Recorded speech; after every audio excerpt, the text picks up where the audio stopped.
கிட்டத்தட்ட ஒரு 5 மாவட்டத்துக்கு பிரச்சாரத்துக்கு போனோம்.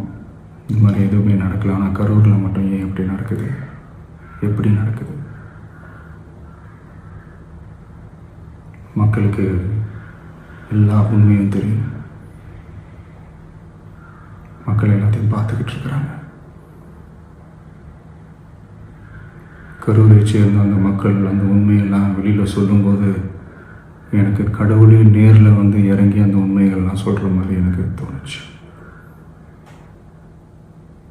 சீக்கிரமே எல்லா உண்மைகளும் வெளியில் வரும்.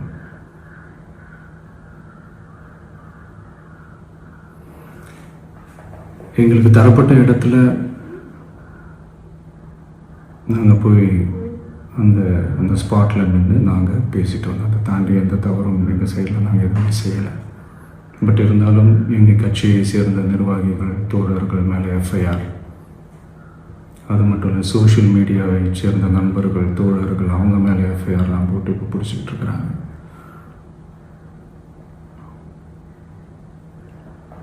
சிஎம் சார், உங்களுக்கு ஏதாவது இந்த பழி வாங்கணும் அப்படின்ற எண்ணம் ஏதாவது இருந்துச்சுன்னா என்ன வேணாலும் பண்ணுங்க. அவங்க மேலே கை வைக்காதீங்க. நான் ஒன்று வீட்டில் இருப்பேன், இல்லை நான் ஆஃபீஸில் இருப்பேன். என்ன வேணாலும் செய்யுங்க. நண்பர்களே, தோழர்களே, நம்மளோட அரசியல் பயணம் இன்னும் ஸ்ட்ராங்காக, இன்னும் தைரியத்தோட கண்டினியூ ஆகும்.